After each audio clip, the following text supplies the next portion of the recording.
So இப்போ பார்த்தீங்கன்னா debit வந்து டேஞ்சரா பண்ணுறது 70,754 ஒரு ஹோல் இயருக்கு. அதே ஒரு நாளைக்குன்னு பார்த்தீங்கன்னா இன்டூ த்ரீ ஸ்ட்ரீம் போட்டுக்கோங்க. 194 crore பெர் டே. கவர்மெண்ட்டும் ரெவன்யூ விட எக்ஸ்பென்சர் ஆச்சுன்னா, அதாவது எக்ஸ்பென்சர்னா செலவு ஆச்சுன்னா, அதுதான் நம்ம ஃபிசிக்கல் டிஃபிட் சொல்கிறோம். Hey guys, this Sriram. So welcome to another காணொலி மீன்ஸ் லாங் வீடியோ தான். நம்ம போன வாட்டி நம்ம ஜாகிரஃபிலாம் பார்த்தோம், அதாவது நேச்சுரல் டிசாஸ்டர், எர்த்குவேக்கை பற்றி பார்த்தோம். இந்த வாட்டி எக்கனாமிக்காக ஃபினான்ஷியலாக பார்க்க போகிறோம். ஃபினான்ஷியல் என்ன பார்க்க போகிறோம்னா, நம்ம இந்த தமிழ்நாடு கடன் 13 லட்சம் கோடி எல்லாருக்குமே தெரிஞ்ச விஷயம்தான். ஸோ அதை பற்றி தான் நம்ம கொஞ்சம் டீட்டெயிலாக பார்க்க போகிறோம். என்னோட திடீர்னு எக்கனாமிக்கெல்லாம் பற்றி பேசுகிறேன்னு கேட்டிங்கன்னா, லாஸ்ட் ஒரு ஃபியூ வீக்ஸ் வெள்ளரிக்கை எப்போ விட்டாங்களோ அதை பற்றி இன்னும் பேசிட்டு தான் இருக்குது. அது ஒரு என்ன சொல்கிறது, மேலோட்டமாக பேசிட்டு தான் இருக்காங்க அதை பற்றி. பிகாஸ் இப்போ நம்ம ஒரு வீடியோ போட்டோன்னு வைங்களேன், வைரல் ஆச்சு. ஒரு வாரம் 2 வாரம் அவ்வளோதான், அதுக்கு மேலே மேக்ஸிமம் தாக்கு பிடிக்க முடியாது. அவ்வளோதான், அடுத்த வீடியோ வந்துடுவாங்க, அடுத்த வீடியோ வைரல்ச்சுன்னு வந்துடுவாங்க. பட் இந்த விஷயம் பேசிகிட்டே தான் இருக்காங்க, டெய்லியும் பேசிட்டு தான் இருக்காங்க, வாரம் அட்லீஸ்ட் பேசிட்டு தான் இருக்காங்க. கடன் ஏன் இவ்வளோ உயர்ந்து போகுது, அது ஏன் குறைக்க முடியாதா, அது ஒன்று இருக்குது. அதுக்கப்புறம் டெபிட்னா என்ன, ஃபிசிக்கல் லிபிலிட்டின்னா ஃபினான்ஷியல் லிபிலிட்டின்னா என்ன, அப்புறமேட்டு ஃபிசிக்கல் டிஃபிட் அதாவது நிதி பற்றாக்குறைன்னா என்ன, அதுக்கப்புறமேட்டு இன்னொரு ஒரு வேர்டு இருக்குது. ஸோ அதை பற்றி பார்ப்போம். அண்ட் இன்னொரு விஷயம், இதில் எந்த பொலிட்டிக்கல் பார்ட்டி அட்டாக் பண்ண போகிறதில்ல, எந்த பொலிட்டிக்கல் பார்ட்டி சப்போர்ட் பண்ண போகிறதில்ல, எந்த தனி நபரையும் தாக்க போகவில்லை.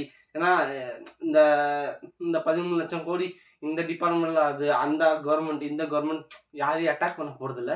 இதுக்கு பின்னாடி என்ன இருக்குது, என்ன மீனிங்கு, முடிஞ்ச அளவுக்கு சிம்பிளாக எக்ஸாம்பிள் சொல்லணும்னு ஆசைப்பட்றேன். மற்றபடி எதுவுமே இல்லை. நம்ம சோஷியல் மீடியா திறந்தாலே என்ன சொல்கிறது, இந்த மாதிரி ஒரு விஷயம்லாம் வருது. அப்புறமேட்டு நியூஸ் சேனலில் பார்த்தா இப்படி தான், அதாவது இந்த 13 லட்சம் கோடி அப்படியே போட்டுடுறாங்களே, இதுக்கு பின்னாடி என்னெல்லாம் இருக்குது, நம்ம மேலே 1,50,000 ரூபா கடன் இருக்குது அப்படின்னு சொல்கிறேன். என்கிட்ட கடனே இல்லை, இருந்தாலும் என்கிட்ட கடன் இருக்குது. அந்த 1,50,000 அப்படின்னு இருக்குது, ஒரு தனிநபர் மேலே. ஓகேங்களா, அதெல்லாம் இருக்குது. ஸோ கேஸ், வாங்க வீடியோக்கு போகலாம். திஸ் இஸ் ஸ்ரீராம் செட்டை சேனல்.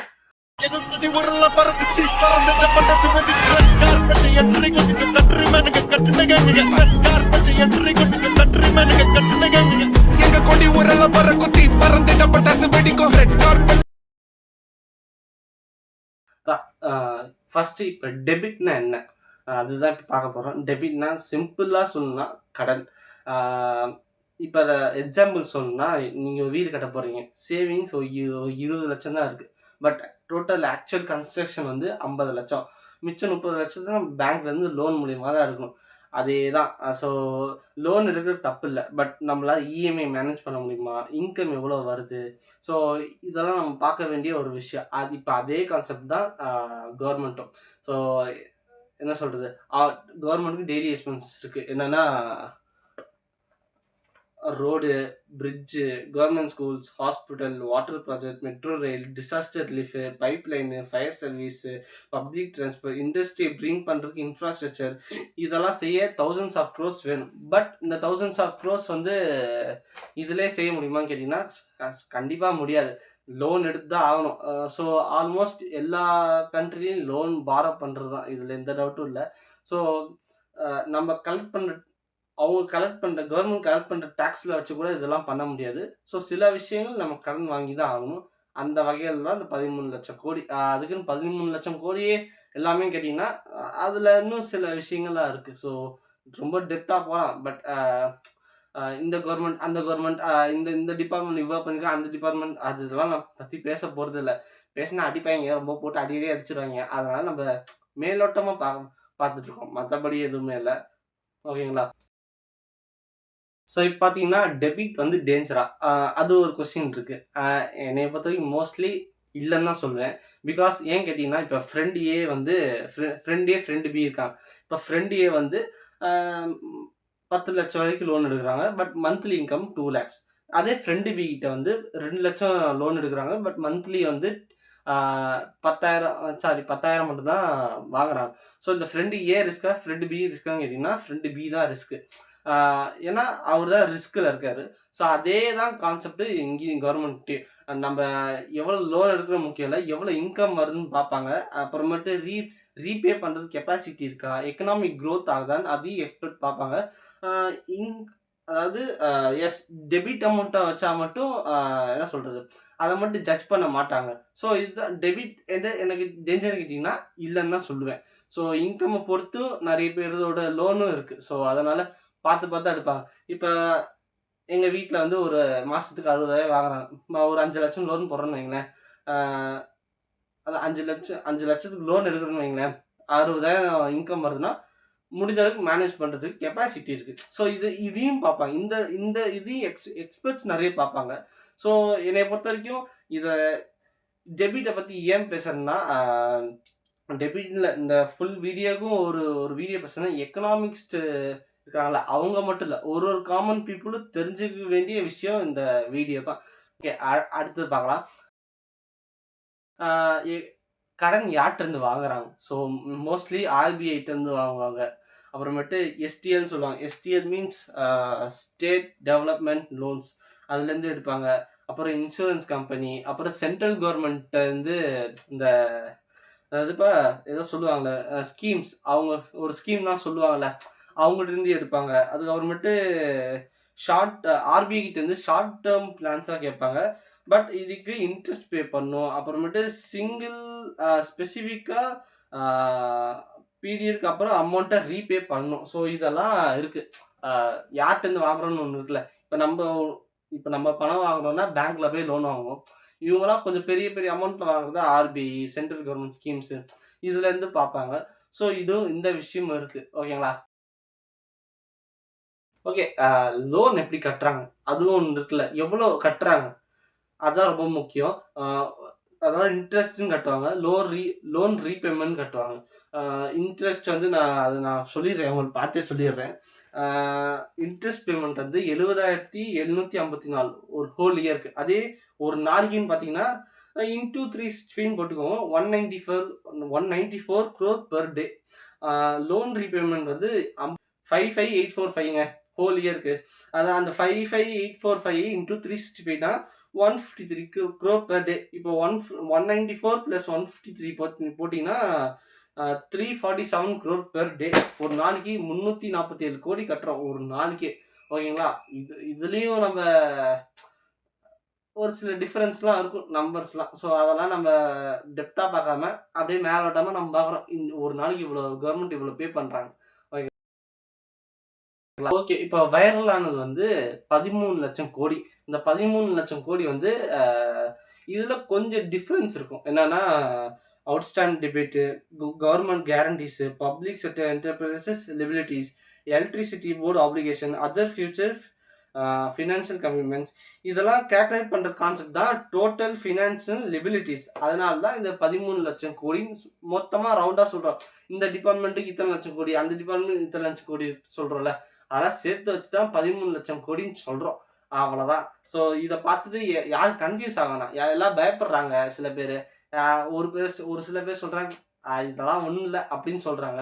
ஸோ என்னை பொறுத்த கேட்டிங்கன்னா கொஞ்சம் பயப்படணும், கொஞ்சம் என்ன சொல்கிறது, இது நார்மல்னு நம்ம நினச்சிக்கணும். ஆனால் கவர்மெண்ட் எல்லாத்தையும் பார்த்துப்பாங்கன்னு நம்ம நம்புகிறோம். ஸோ பார்க்கலாம் ஃப்யூச்சரில் என்ன நடக்குதுன்ட்டு. எவ்வளோ குறைக்கிறாங்களா ஏற்றுறாங்களா அதுவும் ஒரு விஷயம் இருக்குது. விலைவாசின்னு ஒன்று இருக்குது. இது எப்படியும் 13 லட்சம் 14 லட்சம் போயிட்டு இருந்துச்சுன்னா விலைவாசியும் கூடும். ஸோ முடிஞ்ச அளவுக்கு குறைச்சா மட்டும்தான் விலைவாசியும் குறையும் என்னை பொறுத்த வரைக்கும். ஓகே, இப்போ வந்து அவுட்ஸ்டாண்டிங் டெபிட்னா என்னென்னு பார்க்க போகிறோம். அவுட்ஸ்டாண்டிங் டெபிட்னா இப்போ 2022 வந்து நீங்கள் வந்து ஒரு 5 லட்ச ரூபா லோன் எடுக்கிறீங்க, 2 லட்ச ரூபா கட்டிட்டீங்க, பாக்கி 3 லட்சம் இருக்குல்ல, அதுதான் ரீபே. அதை நம்ம ரீபே பண்ணி தான் ஆகணும். அதுதான் அவுட்ஸ்டாண்டிங் டெபிட். அதே தான் கவர்மெண்ட்டு நம்ம பாக்கி அமௌண்ட்டை நம்ம ரீபே பண்ணணும். அது கட்டி தான் ஆகணும், வேற நோ ஆப்ஷன். ஓகேங்களா? அதுதான் அவுட்ஸ்டாண்டிங் டெபிட். அப்படியே நம்ம வருவோம். ஃபினான்ஷியல் லிபிலிட்டினா என்னன்னு பார்ப்போம். ஃபினான்ஷியல் லிபிலிட்டினா நீ ஃபியூச்சரில் கட்ட போகிற அமௌண்ட், அவ்வளோதான், சிம்பிளாக. இதுக்கு ரொம்ப டிஃப்ரென்ஸ்லாம் இல்லை. அவுட்ஸ்டாண்டிங் டெபிட்டுக்கும் ஃபினான்ஷியல் லிபிலிட்டிஸும். ஃபினான்ஷியல் லிபிலிட்டி நான் சொல்லிடுறேன்னு, டைரக்ட் லோனு, இன்ட்ரெஸ்ட் கேரண்டி, அப்புறம் கார்பரேஷன் லிபிலிட்டிஸ், அதர் கமிட்மெண்ட்ஸ். உங்களுக்கு சிம்பிளாக சொல்லணும்னா அவுட்ஸ்டாண்டிங் டெபிட்னா ஒரு ரூம். ஓகேங்களா? அவ்வளோ இந்த ரூம் இருக்குல்ல, அவ்வளோதான். அதே ஃபினான்ஷியல் லிபிலிட்டினா ஒரு ஹோல் ஹவுஸ், அதாவது முழு வீடு. அவ்வளோதான். ரொம்ப சிம்பிள். வேற ஒண்ணுமே இல்ல. இது போட்டு யாரும் குழப்பம் வேணாம். அவுட்ஸ்டாண்டிங் டெபிட்னா அவ்வளோ இருக்கும். அந்த கணக்கு இப்படி இருக்கு, அப்படி இருக்கும். ரொம்பலாம் இல்ல. இதுக்கும் அதுக்கும் ஒரு டிஃபரன்ஸ் இல்ல. ஒரு மைன்யூட் டிஃபரன்ஸ் தான். மத்தபடி எதுவுமே இல்ல. ஓகே. அடுத்த டாபிக் என்னன்னா பிசிக்கல் டிஃபீட். பிசிக்கல் டிஃபீட்னா இப்ப எக்ஸா காமனா நீங்க கேட்குற வேர்டு இந்த வேர்டு தான். ஆக்சுவலி பிசிக்கல் டிஃபீட் கரெக்ட்டா சொல்றேனா இல்லையான்னு தெரியல. பட் இருந்தாலும் நான் கீழ போட்டேன். இந்த பிசிக்கல் டிஃபீட் அந்த கரெக்ட்டான ப்ரொனன்சியேஷன் நீங்க பார்த்துக்கோங்க. அண்ட் பிசிக்கல் டிஃபீட்னா ஒண்ணும் இல்ல. நிதி பற்றாக்குறை. எக்ஸாம்பிளுக்கு சொல்லணும்னா, நீங்க மந்த்லி இன்கம் ஒரு 50,000 வாங்குறீங்க. பட் எக்ஸ்பென்சஸ் எவ்வளோ ஆகுதுன்னா 60,000 ஆகுது. அப்போ டிஃபரன்ஸ் என்ன இருக்குன்னா ரூ. 10,000. இதுதான் பிசிக்கல் டிஃபீட்ன்னு சொல்றேன். நிதி பற்றாக்குறை. கவர்மெண்ட்டுக்கு கவர்மெண்ட்டோட அதே லாஜிக் தான் இங்கேயும் நம்ம எடுக்க போறோம். கவர்மெண்ட்டும் ரெவென்யூ விட எக்ஸ்பென்சர் ஆச்சுன்னா, அதாவது எக்ஸ்பென்சர்னா செலவு ஆச்சுன்னா, அ அதுதான் நம்ம பிசிக்கல் டிஃபீட்ன்னு சொல்றோம். பட் இது அ நம்ம எவ்வளோ இன்கம் வாங்குறோம்? இது கண்ட்ரோலா இருக்குமா? அது அப்படின்னு இந்த அனலைஸ் பண்ணுவாங்க. எக்ஸ்பர்ட்ஸ் அனலைஸ் பண்ணுவாங்க. இது இந்தியால ஆல்மோஸ்ட் எல்லா ஸ்டேட்டுக்கும் இருக்கிறது தான் அந்த பிசிக்கல் டிஃபீட். ஸோ அதெல்லாம் எதுவும் பண்ண முடியாது. ஸோ அவ்வளோதான். பிசிக்கல் டிஃபீட்னா இது ரொம்ப சிம்பிள். ரொம்பலாம் குழப்ப வேணாம். நிதி பற்றாக்குறை எப்படி ஆகுது அவ்வளோதான். இப்ப எக்ஸாம்பிள் நம்மளே எடுத்துக்குவோம். சும்மா நான் எடுத்துக்குவோம். நான் ஒரு 60,000 வாங்குறேன்னு வைங்களேன். ஃபர்ஸ்ட்டு 20,000 வாங்கணும். அதுக்கப்புறம் தான் இதெல்லாம் யோசிக்கணும். ஓகே. நம்ம ஒரு 60,000 வாங்குறோம்னு வைங்களேன். நமக்கு செலவு எப்படி இந்த மாசத்துல ரூ. 1,00,000 ஆயிரும்னு வச்சுக்கோங்களேன்.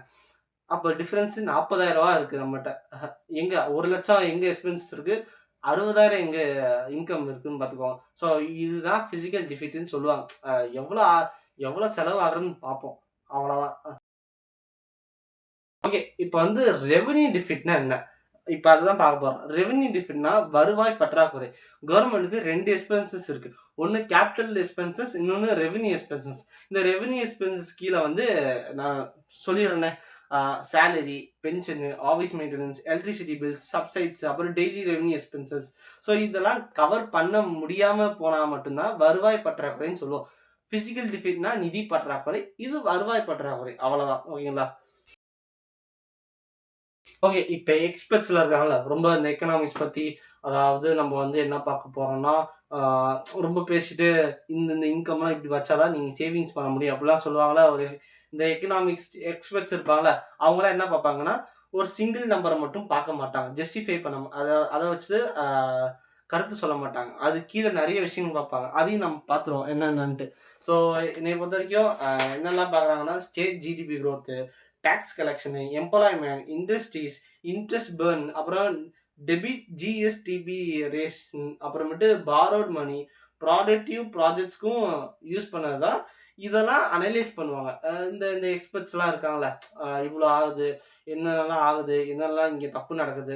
ஸோ அதெல்லாம் கொஞ்சம் அனலைஸ் பண்ணி அதெல்லாம் சொல்லுவாங்க. அதுதான் அ எக்ஸ்பர்ட்ஸ் அனலைஸ் பண்ணுவாங்க. அவ்வளோதான். ஓகே. இப்ப என்னன்னா, தமிழ்நாடு மட்டும் தான் லோன் பாரோ பண்ணுதாம். இல்ல. ஆல்மோஸ்ட் எல்லா ஸ்டேட்டும் பாரோ பண்றாங்க. ஸ்டேட்ன்னு இல்ல. எல்லா கண்ட்ரியும் பாரோ பண்றது தான். அமெரிக்கா, ஜப்பான் எல்லாம் கொஞ்சம் டெவலப் கண்ட்ரீஸ்லாம் அதெல்லாம் இன்னும் நெறைய வாங்குவாங்க. So S. நம்ம ஸ்டேட் மட்டும் இல்ல. எல்லா ஸ்டேட்டும் கர்நாடகா, கேரளா, அப்புறமேட்டு யுபி, அ ஆந்திர பிரதேஷ், மகாராஷ்டிரா, அதே மாரி தான் எல்லா கண்ட்ரீஸ். அமெரிக்கா, ஜப்பான், அப்புறம் யுஎஸ்ஏ, சைனா இந்த எல்லா கண்ட்ரீஸும் எல்லா ஸ்டேட்டும் பாரோ பண்ற ஒரு காமனான விஷயம் தான். பட் டெபிட் அ அத சேலஞ்ச் பண்றது தான் பெரிய விஷயம். அதாவது அந்த இந்த ரீபே பண்றோம் பார்த்தீங்களா, கட்டுறோம் பார்த்தீங்களா, அதுதான் ரொம்ப ரொம்ப சேலஞ்சிங்கான ஒரு விஷயம் என்னைய பொறுத்தவரைக்கும். அவ்வளோதான். ஓகே. இப்ப சிட்டிசன்னா நம்ம பார்க்க வேண்டிய ஒரு விஷயம் என்னன்னா, நம்ப சோசியல் மீடியா, நியூஸ் சேனல் அந்த நம்பர பார்த்து நம்ம பயப்படக்கூடாது. நம்ம கொஞ்சம் அவேரா இருக்கணும். கவர்மெண்ட் இத எப்படி சமாளிக்க போறாங்க, அது ஒரு சேலஞ்ச் ஒண்ணு இருக்குல்ல. ஸோ, இப்ப நமக்கு என்ன கொஸ்டின்னா, இத வாங்குன அமௌண்ட்ட என்ன பண்றாங்க? ஸோ, அதுதான் ரொம்ப முக்கியம். அதையும் நம்ம பார்த்துருவோம். அ வாங்குற அமௌண்ட்ட ஃபியூச்சர் குரோத் கிரியேட் ஆகுதா? அ ரோடு இம்ப்ரூவ்மென்ட் ஆகுதா? ஹாஸ்பிட்டல்ஸ் இம்ப்ரூவ் ஆகுதா? ஸ்கூல்ஸ் இம்ப்ரூவ் ஆகுதா? இண்டஸ்ட்ரி வருதா? எம்ப்ளாய்மென்ட் கிரியேட் ஆகுதா? டாக்ஸ் கலெக்ஷன் இம்ப்ரூவ் ஆகுதா? ரீபே கெப்பாசிட்டி இன்கிரீஸ் ஆகுதா? ஸோ இதெல்லாம் இம்பார்ட்டன்ட். ஓகே. அவ்வளோதான். அடுத்தது ஸோ கெஸ் ஃபைனலா நம்ம கன்க்ளூஷனுக்கு வந்துருவோம். இப்ப நம்ம இன்னைக்கு என்னலாம் பார்த்தோம்? டெபிட்டு, ஃபினான்ஷியல் டெபிலிட்டி அதான் ஃபினான்ஷியல் டெபிலிட்டிஸ், அப்புறம் அந்த ஃபிசிக்கல் டிஃபிட்டு, ரெவென்யூ டிஃபிட்டு, இதெல்லாம் கொஞ்சம் நம்ம ஓவராலாக பார்த்தோம். இதுக்கு பின்னாடி என்னலாம் நடந்துச்சு, ஸோ இதை நம்ம கன்டெக்ஸ்ட் இல்லாமல் பார்க்கக்கூடாது. இதுக்கு பின்னாடி என்னெல்லாம் இருக்குது, என்னெல்லாம் நடக்குது, என்னென்ன டிபார்ட்மெண்ட்டு, அது நம்ம கொஞ்சம் கொஞ்சம் கொஞ்சம் டெப்த்தாக பார்த்தோமே. ரொம்ப டெப்த்தாலாம் பார்க்கல. ரொம்ப டெப்த்தாக போனோம்னு வைங்களேன், ஒரு டிபார்ட்மெண்ட் இவ்வளோ நடந்துச்சு, இவரால் நடந்துச்சு, அவரால் நடந்துச்சு, அந்த மாதிரி ரொம்ப போகும். அதனால் நம்ம அந்த லெவலுக்குலாம் போகலை. நம்ம நம்ம புரிஞ்சுக்க வேண்டிய விஷயம், நம்ம தெரிஞ்சுக்க வேண்டிய விஷயம், அவ்வளோ. ரொம்பலாம் இல்லை. மேக்ஸிமம் என்னெல்லாம் சொல்ல முடியுமோ அவ்வளோ சொல்லியாச்சு. இதில் ஏதாவது தப்பாக இருந்துச்சுன்னா, இந்த எக்கனாமிக்ஸு இந்த படிக்கிறவங்களோ, தெரிஞ்ச ஃப்ரெண்ட்ஸ்லாம் இருக்காங்க, இந்த வீடியோ பார்த்தீங்கன்னா, இல்லை மச்சான் இதெல்லாம் தப்பு, இல்லைடா இதெல்லாம் கொஞ்சம் திருத்திக்கணும், இதெல்லாம் கரெக்டு, இதெல்லாம் தப்புன்னு கொஞ்சம் நீங்கள் எடுத்து சொன்னீங்கன்னு வைங்களேன், முடிஞ்ச அளவுக்கு நான் ஷார்ட்ஸாக போட்டு அதை திருத்திப்பேன். இல்லைன்னா அந்த வீடியோவில் அந்த கிளிப்பை மட்டும் கட் பண்ணாலும் கட் பண்ணுவேன். எல்லாமே தப்புனா நான் எல்லாத்தையும் டெலிட் பண்ணிடுவேன். எந்த டவுட்டும் இல்ல. ஓகேங்களா? வீடியோ முடிஞ்சா லைக் பண்ணுங்க, ஷேர் பண்ணுங்க, சப்ஸ்கிரைப் பண்ணுங்க. மறக்காம பெல் பட்டன் அழுத்திருங்க. அடுத்த வீடியோல பார்க்கலாம். டாடா. பாய் பாய்.